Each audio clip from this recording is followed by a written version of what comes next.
Good morning students. आज हम current electricity के चैप्टर में आगे पढ़ेंगे, जिसमें नेक्स्ट टॉपिक होगा प्रतिरोधों के संयोजन या कॉम्बिनेशन ऑफ रेसिस्टेंसेस। यह दो प्रकार से किया जा सकता है। पहला श्रेणी क्रम में।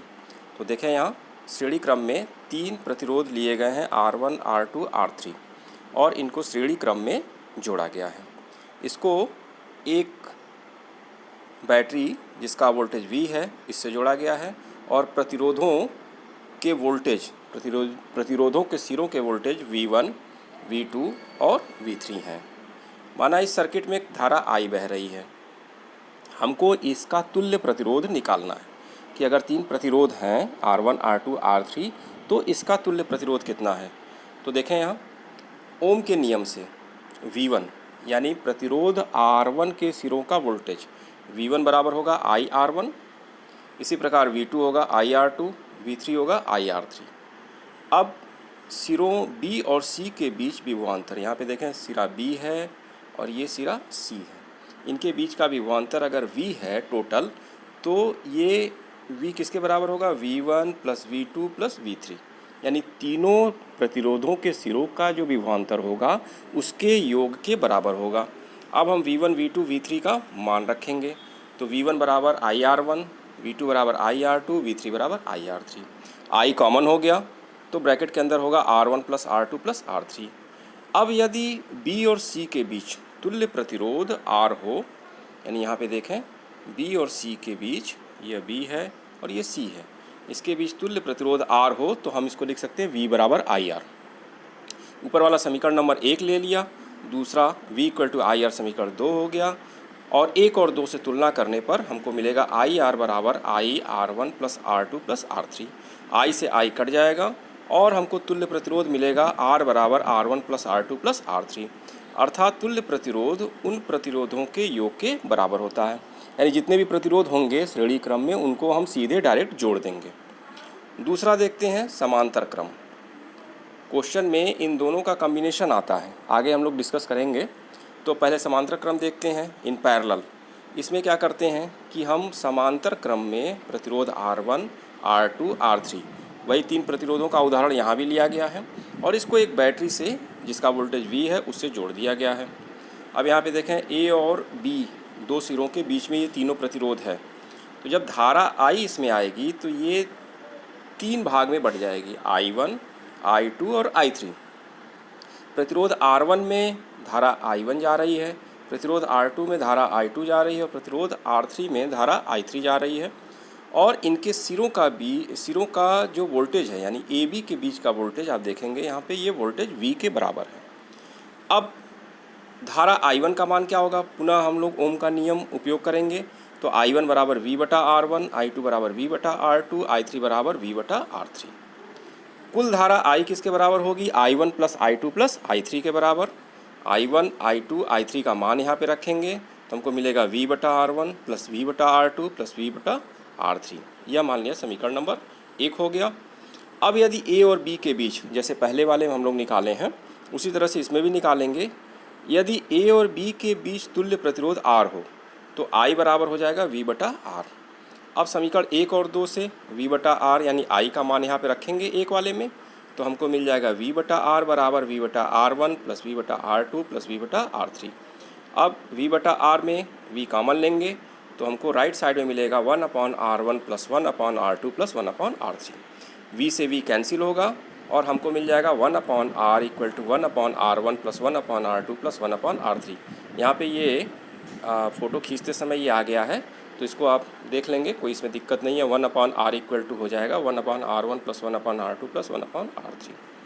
अगला एक छोटा सा टॉपिक है, इसको 10th क्लास में भी पढ़ा जा चुका है लेकिन फिर भी रिवीजन के लिए यहाँ पे एक बार और इसको बता दिया जा रहा है।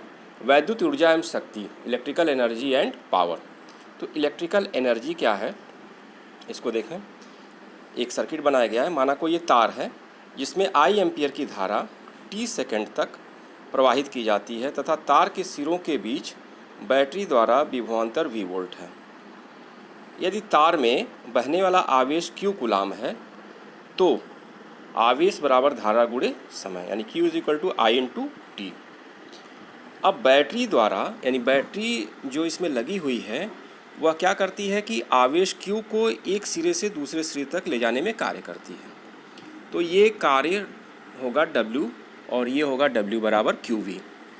अब Q का मान ऊपर से रखेंगे तो ये हमको मिलेगा W बराबर VIT, और यदि VIT में V वोल्ट है, I एम्पियर है और T सेकंड है, तो जो हमको कार्य मिलेगा वो जूल में मिलेगा।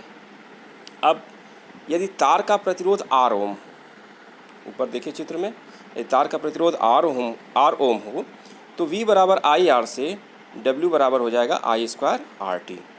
I का मान V बटा R रखने पर ये V square upon R into T और इसका मात्रक जूल होगा।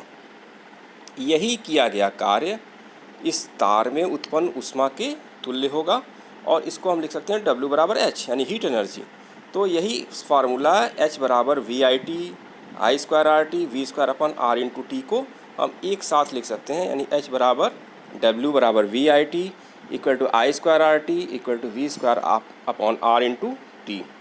कैलोरी में बदलने के लिए हम 4.2 से इसको भाग दे देंगे, यानी 1 calorie is equal to 4.2 joule. वैद्युत शक्ति क्या होगी?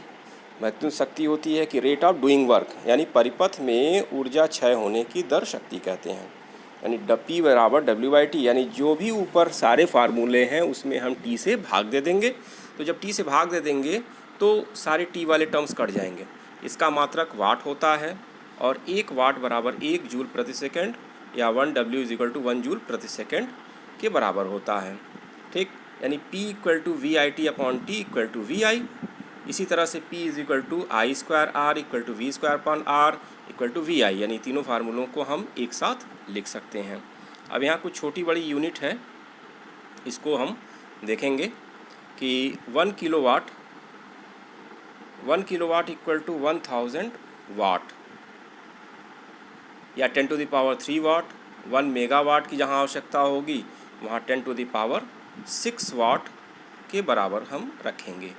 एक और टॉपिक है जिसको हम लोग पहले पढ़ चुके हैं, किलोवाट घंटा। यह सामान्यतः 1 किलोवाट घंटा 1 यूनिट के बराबर होता है। ये मीटर में जो इलेक्ट्रिकल मीटर लगा होता है जिसमें हम लोग बिजली कितनी खर्च हुई, व्यय ऊर्जा इससे निकालते हैं, तो इसको किलोवाट घंटा में हम दिखाते हैं, यानी ऊर्जा की यह इकाई है। और किलोवाट घंटा आमतौर पे बच्चे जो है इसको कह देते हैं कि ये शक्ति की इकाई है, लेकिन यह ऊर्जा की इकाई है। तो 1 किलोवाट घंटा बराबर हो जाएगा 1 किलोवाट यानी 1000 वाट गुणे 1 घंटा, यानी अगर हम 1000 वाट पावर 1 घंटे तक खर्च करते हैं तो उसमें व्यय हुई ऊर्जा जो होगी वह 1 किलोवाट घंटा या 1 यूनिट के बराबर होगी। अब इसको हम बदलेंगे तो 1000 वाट और 1 घंटे को हम 3600 सेकंड के बराबर होगा, वो लिखेंगे। तो ये हो जाएगा 3.6 into 10 to the power 6 joule. Watt second ये जूल के बराबर हो जाएगा, यानी 1 किलोवाट घंटा यानी 1 kilowatt hour equal to 3.6 into 10 to the power 6 joule. तो 1 किलोवाट घंटा यहाँ पे लिखा हुआ है, इसको याद रखेंगे। ठीक है, इसके बाद एक और टॉपिक है कार्बन प्रतिरोधों के world code, colour codes of carbon resistances. आप लोग देखे होंगे कि कुछ ऐसे प्लेट्स होते हैं जिसमें कार्बन के छोटे छोटे प्रतिरोध लगे होते हैं, सर्किट्स, जो अक्सर जैसे कभी कोई इलेक्ट्रॉनिक अप्लाइंसेस ख़राब हो गया होगा तो उसको देखे होंगे कि हरे ग्रीन कलर का प्लेट होता है, तो उसमें हम छोटे छोटे प्रतिरोध लगे होते हैं, उस पर ये प्रतिरोध इस पर कलर बना होता है और ये कलर जो है इसकी वैल्यू बताता है, यानी कि इसका मान बताता है। तो इसको हम लोग स्टडी करेंगे। अब देखें यहाँ पे एक हमने चित्र बनाया है कार्बन प्रतिरोध का। इसमें A, B, C और D 4 स्ट्रिप दिख रही हैं। तो इसको हम कैसे लिखते हैं और कैसे इसका मान निकालते हैं, इसको ज़रा ध्यान से यहाँ पे देखेंगे। एक टेबल बनाया गया है, यहाँ पे देखें, यहाँ कलर लिखा हुआ है। First and second strip A और B यहाँ पे, यानी A और B, इसको ज़रा हम छोटा कर दें तो दोनों एक साथ दिखेगा। यहाँ पे देखें A, B, C और D ये 4 स्ट्रिप हैं। तो A और B कहाँ है? ये पहली लाइन में देखिए, पहली लाइन में, यानी पहली लाइन तो कलर हो गया, दूसरी लाइन में first and second strip A और B हो गया, और तीसरी C लाइन में ये मल्टीप्लायर है, यानी जो C का है और डी जो चौथी पट्टी है यहाँ पे देखिए, यह टॉलरेंस बताता है, यानी उसमें कितना कम या ज़्यादा हो सकता है या कितना उसमें एरर हो सकता है। तो अब इसको हम कैसे पढ़ेंगे, तो पहले ये देखें, यहाँ पे बनाया गया है ब्लैक ब्राउन रेड। तो ब्लैक हो गया 0, ब्राउन हो गया 1, रेड हो गया 2, ऑरेंज हो गया 3, येलो हो गया 4, ग्रीन हो गया 5, ब्लू हो गया 6, वायलेट हो गया 7, ग्रे हो गया 8, वाइट हो गया 9, और गोल्ड और सिल्वर के लिए कोई नंबरिंग नहीं है। अब जो यहाँ पे नंबरिंग है वही 10 के पावर में है। यहाँ 4 के नीचे लाइन खींची तो 4/5 मत समझिएगा, ये 4 को यूज़ किया गया है और यहाँ टिक यूज़ किया गया, तो इसको 4/5 नहीं है, ये 4 है, नीचे वाला 5 है। और यहाँ 7 और 8 में भी ऐसे लिखा हुआ, तो ये अंडरलाइन किया हमने क्योंकि एक एग्जाम्पल दिया है उसको समझाने के लिए। तो ये 4 है, ये 5 है, ये 6 है, ये 7 है, ये 8 है, ये 9 है। बुक में भी इसको देख लीजिएगा। तो ये मल्टीप्लायर जो सी वाला है वो क्या है, 0 है। अगर ये सी वाला जो कलर होगा तो उसके कलर में हम ये मल्टीप्लाई करेंगे 10 के पावर 0, 10 के पावर 1, यानी जो यहाँ नंबर है वही 10 के पावर में है। 2 है तो 10 की पावर 2, 3 है तो 10 की पावर 3, 4 है तो 10 की पावर 4, 5 है 10 की पावर 5, और इसी तरह से हम करते चले जाएंगे। तो यह हो जाएगा 9 पर 10 टू द पावर 9। अब एक एग्ज़ाम्पल दिया हुआ है, यहाँ पे देखें, ए बी सी 3 स्ट्रिप हैं और डी। तो ए येलो कलर का है, बी वायलेट कलर का है, सी ब्लू कलर का है और डी गोल्ड कलर का है। तो इसकी वैल्यू कितनी होगी, आइए ध्यान से देखें। यहाँ पे ए येलो है तो देखिए यहाँ पे येलो के नीचे अंडरलाइन किए थे, ये हो गया 4। बी क्या है, वायलेट है, वायलेट के नीचे देखिए अंडरलाइन किए हैं 7, यानी ये दोनों स्ट्रिप 4 और 7 हम लिखेंगे तो यहाँ पे देखिए 47 लिखा हुआ है। सी है ब्लू, तीसरा मल्टीप्लायर वाला, ये देखिए मल्टीप्लायर में ब्लू है। अब ब्लू को खोजिए, देखिए ये ब्लू है, ब्लू के सामने पावर क्या है 10 पावर 6, तो 47 into 10 to the power 6। Plus minus D क्या है, यानी डी वाली लाइन ये गोल्ड है, तो गोल्ड देखिए यहाँ पे लिखा हुआ है प्लस माइनस 5%, तो हम इसकी वैल्यू लिखेंगे 47 into 10 to the power 6 plus minus 5%, यानी ये हो गया 47 into 10 to the power 6 plus minus 5%, और ये ओम के बराबर हो गया। तो इस तरह से हम इसको क्या करते हैं कि कलर देख के और उसकी वैल्यू को हम निकाल सकते हैं।